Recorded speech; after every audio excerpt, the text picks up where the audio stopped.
Assalamualaikum. Okey, bersama saya Muhammad Farhan. Okey, hari ini saya berkesempatan berjumpa dengan YouTuber daripada Indonesia, iaitu Dimas Pratama. Okey, hari ini saya berada di kawasan Paloh. Okey, bersama Dimas. Jom kita saksikan.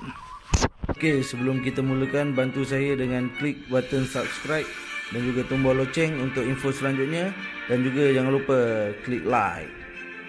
Okey, jom kita saksikan. Stay tune. Okey, seperti aku cakap tadi, aku akan berjumpa dengan Dimas Pratama, betul? Okey, bersama aku hari ini Dimas Pratama. Ya. Okey. Apa kabar bang?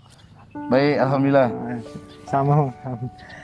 Okey, saya nak tanya sikit, macam mana Dimas boleh jadi YouTuber?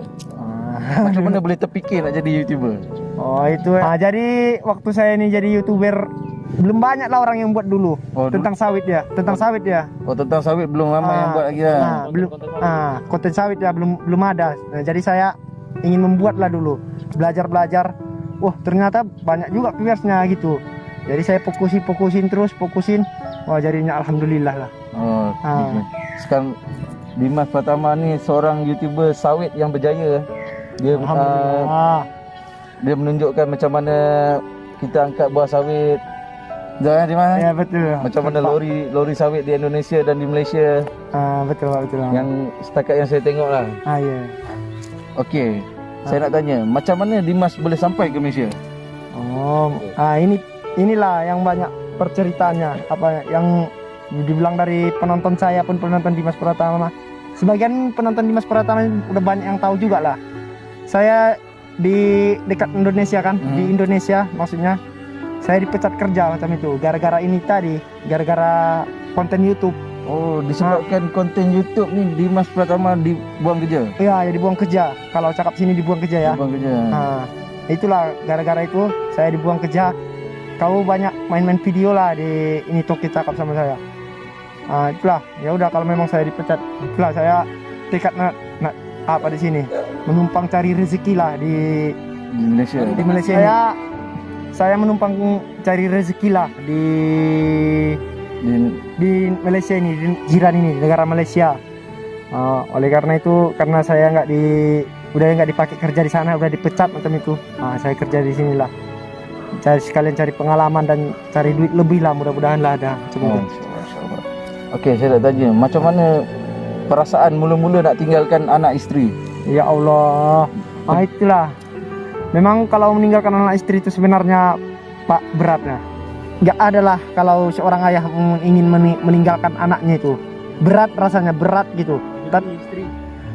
Apalagi istri saya lagi ini ya, berbadan 2 tahun lagi hamil. Hamil lagi berbadan 2 kalau cakap Indonesia kan. Lagi hamil, sebentar lagi persalinan. Itulah, nggak ada mungkin sanggup. Tapi apa boleh buat Pak? Kita ini udah pengen kebutuhan gitulah, demi untuk mencari nafkah untuk keluarga. Iya, apapun kita lakukan lah, yang penting halal itu aja lah. Soalan seterusnya, okey, Dimas Pratama, seperti yang kita tahu, followers sudah ramai, subscribernya sudah ramai, kenapa masih nak kerja angkat buah sawit? Itulah, kalau masalah follower sama apanya itu sebenarnya gajinya itu alhamdulillah ada lah kalau dari YouTube ini ya, tapi nggak mungkin saya sebutin di sini karena itu nggak pantas lah untuk disebutin. Itu kalau masalah gajinya itu nggak seutuhnya sama saya semuanya itu gitu loh. Itu sama orang tua, sama anak-anak yatim itu semuanya saya apal itu untuk membantu orang lain lah. Orang baik, tapi saya nggak perlu mengambil video nanti dibilang nanti YouTuber pamer atau apa macam itu. Saya tak mau macam itu. Oh, tak nak menunjuk. Tak menunjuk. Cukup aja lah, Allah yang tahu, macam itu aja lah Bang. Betul. Kalau masalah gaji itu saya gimana ya? Orang tua saya pun di kampung sana di Indonesia itu sangat susah betul lah. Saya pun bukan mikirin anak sama istri. Orang tua saya pun wajib saya pikirin gitu loh Pak. Betul. Jadi gaji YouTube itu saya sumbangkan untuk orang itu biar makan adik saya sama ayah atau ibu. Kedua ibu apa Dimas masih ada lah? Alhamdulillah masih ada. Tapi itulah saya anak pertama kan. Tanggung jawab tu. Tanggung jawab. Adik saya ada 9. Oh, 9 orang. 9 orang ada. Sama saya 10. Jadi adik saya itu tak kerja. Ini apa, orang tua saya udah tua macamnya. Jadi saya itulah untuk saya sumbangkan sama orang tua, kepada sama keluarga. keluarga, sama itulah anak-anak yatim gitu. Macam itulah.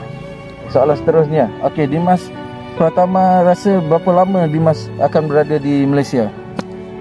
Kalau masalah itu, kalau saya mungkin belum tahu lah, kalau tahan ini ya, kalau tahan saya di sini, kalau boleh 3 tahunan lah, Pak. Lebih kurang 3 tahun. Lebih kurang 3 tahun macam itulah.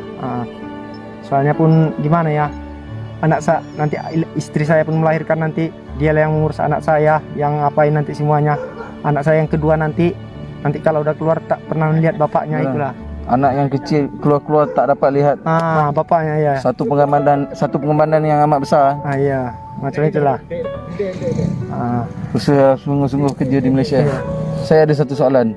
Iya Pak. Dimas di Malaysia macam mana? Gajinya macam mana? Okey ke tak okey?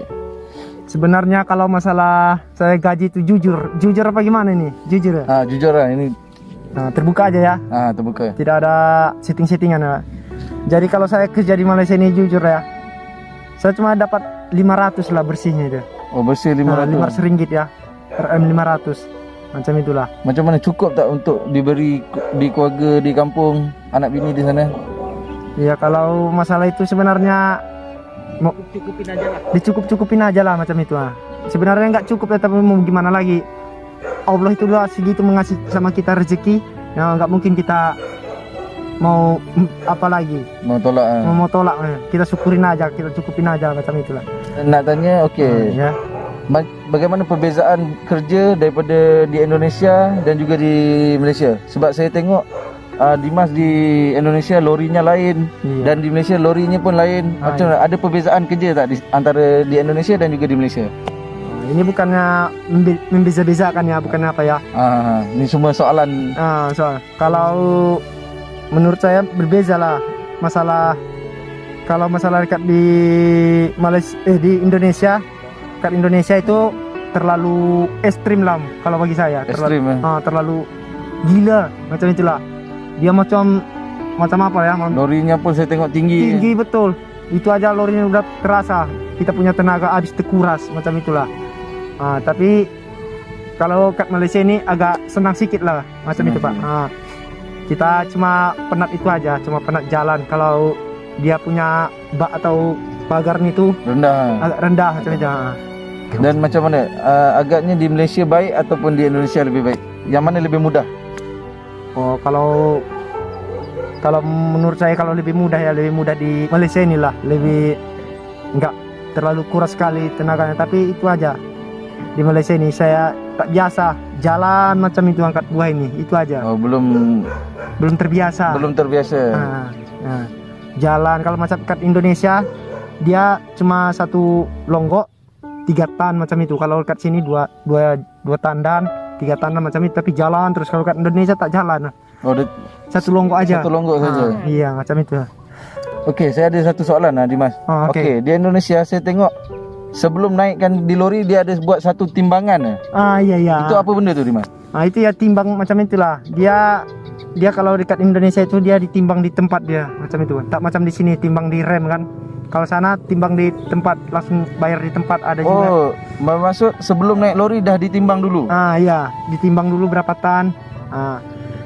Kayak macam saya ini ibaratkan ya, macam saya yang punya yang toke, abang yang punya sawit. Ditimbang dulu punya abang, dapat berapa tan baru boleh naik lori. Ambil lagi depan.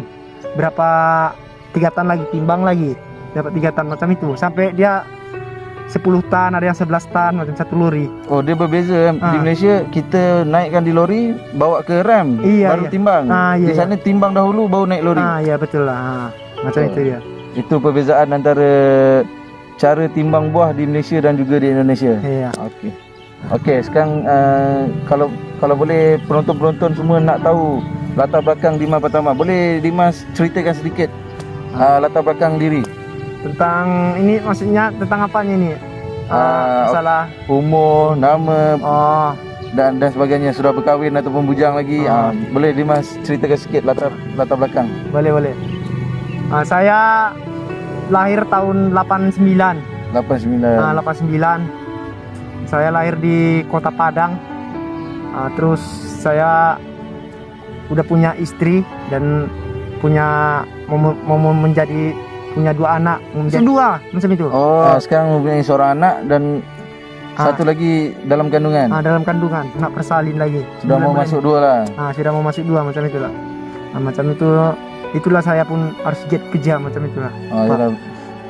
Kita sebagai seorang bapak memang kita perlu berusaha. Kalau istri kita mengandung, memang kita perlu mencari duit lebih. Iya, apapun yang menghadangi kita tidak mengenang lah, seperti hujan atau seperti panas atau seperti malam atau pagi orang masih tidur kita udah angkat buah.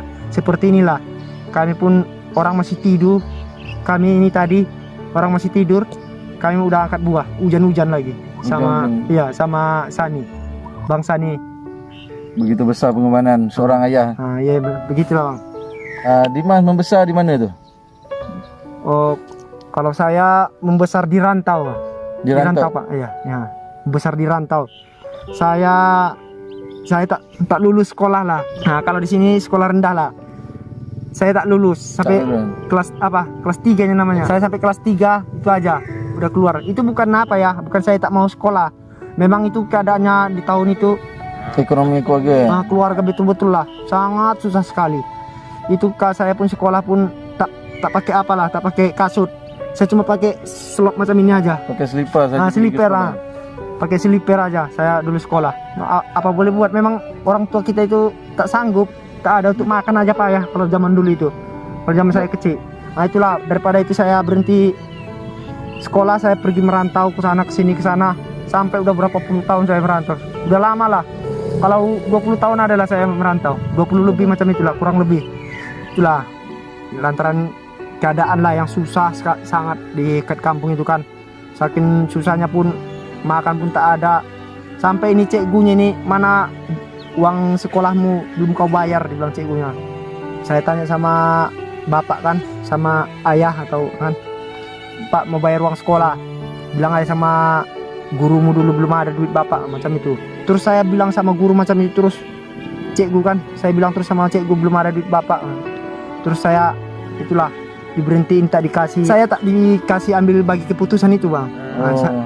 Pasal saya belum bayar uang sekolah macam itu ya, otomatis saya keluar aja lah.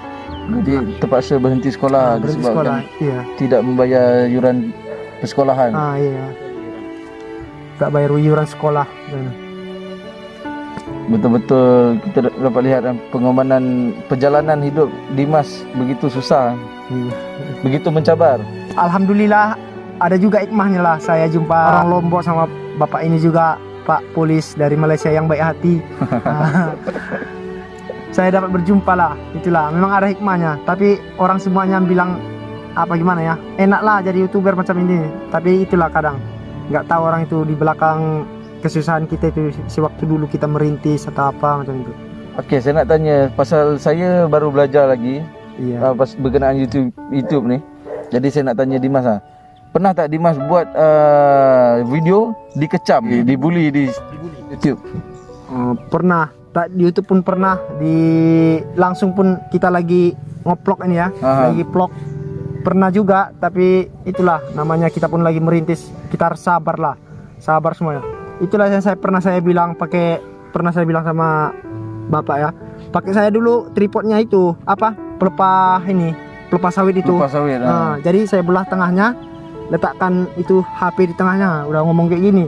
Menggunakan pelepah sawit Iya, menggunakan pelepah sawit. Jadi saya ngomong macam ini, mungkin orang melihat saya itu entah gila, entah apa macam itulah. Siapa yang mau nonton macam itu, orang cakap itu.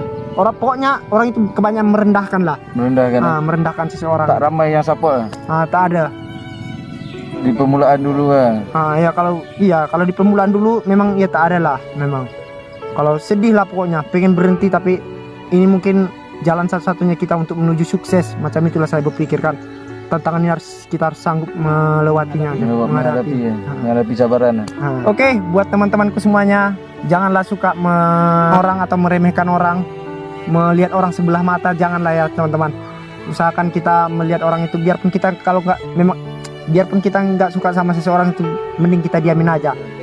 Jangan kita pandang ini apa ini, jangan kita pokoknya janganlah meremehkan macam itulah. Okey. Satu nasihat yang baik. Saya nak satu nasihat daripada Dimas Petramas kepada YouTube pemula.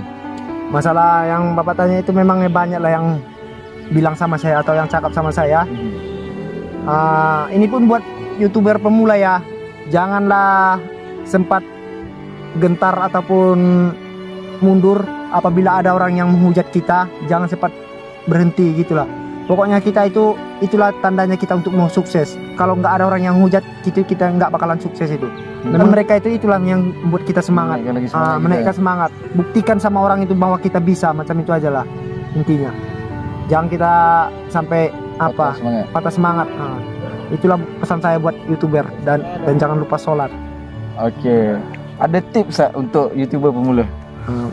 Kalau tips bagi YouTuber pemula, ya macam mana saya bilang ya, kalau masalah buat video yang yang menarik, yang orang terkesan melihat kita atau orang senang lah melihat kita macam itu. Biarlah video tu yang memberi kebaikan. Memberi kebaikan. Tak perlu videonya nggak perlu lah kita buat video itu mewah-mewah, sederhana aja tapi bermanfaat buat orang lain, orang banyak macam itu. Okey. Macam itulah. Terima kasih diucapkan kepada Dimas Petramas kerana sudi untuk ditemu ramah oleh saya sebagai YouTube baru ni pemula yang untuk belajar dengan YouTube yang dah orang cakap yang sudah sukses. Sukses lah. Aduh. Okey, terima kasih Dimas. Ya. Oh ya teman-teman, bila teman-teman suka sama video kami, jangan lupa subscribe ya channel ini, channel APC TV ya. Jangan lupa subscribe channel APC TV apabila teman-teman suka, dan aktifkan tombol loncengnya biar teman-teman tidak ketinggalan video-video kita berdua yang lebih menarik lagi. Oke, jangan lupa guys. Jangan lupa subscribe ya, biar Pak Polis kita yang baik hati ini pun juga bisa merasakanlah YouTuber pertama di Paloh ini atau di di Johor gitu loh. Di Johor, YouTuber pertama di Johor ya. Di Paloh lah, di Paloh. Di Paloh. Bisa nanti abang itu nanti jadi YouTuber nomor 1 atau di Paloh ini di Johor ini nanti bisa nanti, insya Allah bisa. Amin. Pokoknya ada dukungan dari teman-teman semuanya lah. Oke guys, kita dah sampai di penghujung rancangan. Oke, aku harap video ini dapat memberi manfaat terutamanya kepada YouTuber baru. Jangan mengalah dan juga putus asa. Marilah kita bersama-sama menjadi seperti Dimas Pratama. Okey, jika ada salah dan silap, yang buruk itu datang daripada aku, yang baik datang daripada Allah SWT. Kita akhiri video ini dengan Assalamualaikum.